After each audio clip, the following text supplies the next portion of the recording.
Merry Christmas to all of you guys. Today is Christmas Eve actually, and I'm gonna be going to spend the day with my dad, his girlfriend, and her family. So they asked me to bring a dessert, to stop at the store and pick something up.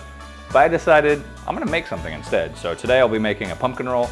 I'm gonna be sharing the process with you guys, and hopefully it turns out good. I've never made one before, but let's see what happens. First step before anything else, wash those hands. Next step, ensure that you have the fanciest Santa hat on and prepare your ingredients. So today we've got sugar, baking powder, baking soda, salt, ground cinnamon, ground ginger, ground nutmeg, ground cloves. That was flour. This is sugar. Pumpkin, vanilla extract, butter, cream cheese, and if I didn't say it already, eggs. I don't remember. So let's get into preparing and going through our first steps. Let's start by preheating our oven to 375. So next we're gonna line a pan, 10 to 15 inch pan, with some parchment paper and cooking spray. I don't have cooking spray, so I use some butter. It's a little higher in calories, but it will add a little bit of flavor. So if you have cooking spray, you can use that, or you can use a little bit of butter and line this and get this ready for the next step. I usually leave a little overhang of parchment paper on the narrow sides of the pan.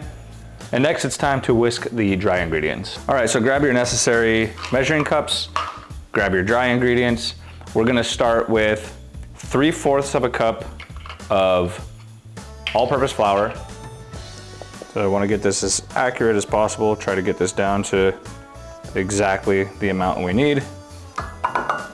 So add your flour, 1/2 teaspoon of baking soda, 1/4 teaspoon of salt, 1 1/4 teaspoon of ground cinnamon, 1/4 teaspoon of ginger, nutmeg, and cloves. All right, so once you've whisked together all of your dry ingredients, we're gonna set this aside.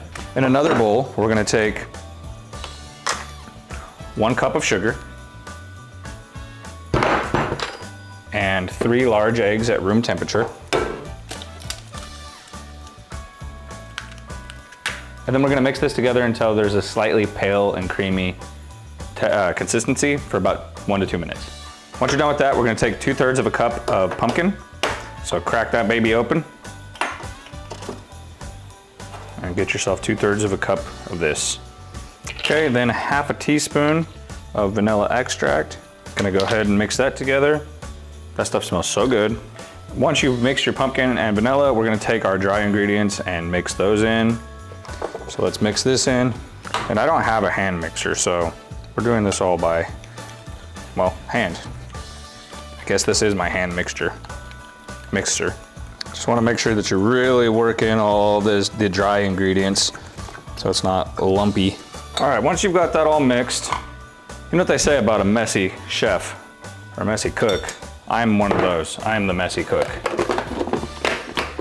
We're gonna bring back our pan and we are going to pour this in, keeping a nice even consistency here. Grab our spatula. No wasted ingredients. So let's spread this evenly.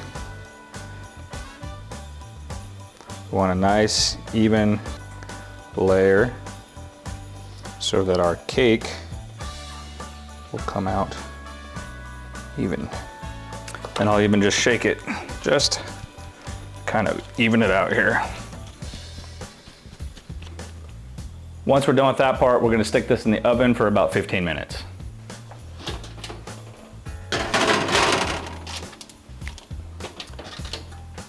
So now would be a good time to clean up your mess if you can.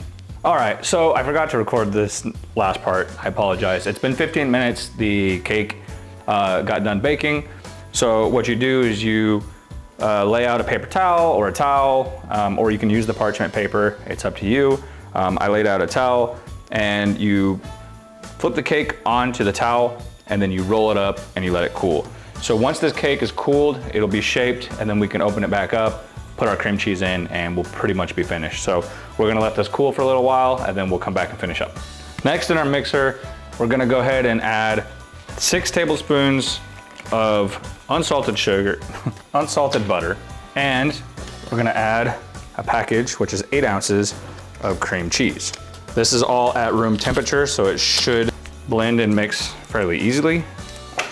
Let's add a little bit of vanilla extract to it. And we wanna get this light and fluffy. Now here's the catch to all of this. It's time for me to go. I got started way too late. So I'm gonna go to my dad's. I'm gonna take this stuff with me. The pumpkin roll has to cool for about 2 or 3 hours. And then I'm gonna take this mixture. So I'll take it over there, I'll film the rest of it, and I'll show you guys what it looks like at the end of this. So we'll see you guys in just a little bit. All right, so fun fact, I didn't film when I went to my dad's house. It's now 2:13 in the morning, and I came home and started making a whole new pumpkin roll just for this vlog. And it is right here behind me. You can see it. So it's now cooled for a little over 2 hours. So we're gonna take it over to the counter and show you the next step. All right, so now that we're here, we're gonna take our spatula and we're going to unroll this. Start this way. You can see that as you unroll it, it still is retaining that shape. So you just unroll this and it's still moist. Moist. All right, once you get this all spread, then you just want to re-roll it, trying to keep it as tight as possible. Don't mind my half painted nails. That's just part of the charm. So we're just gonna keep rolling it, and it's still very, very moist. From here, you can sprinkle some powdered sugar on if you still have any. I don't have any, so this is pretty much where it ends. Now it's just about the presentation and appearance. So you can cut off the edges, nice and careful. Got a nice pumpkin roll. And this is your homemade pumpkin roll. So there you guys have it. This is how to make a pumpkin roll. I feel like the next step is the most important. Gotta take a bite and try your creation. So here we go. Delicious.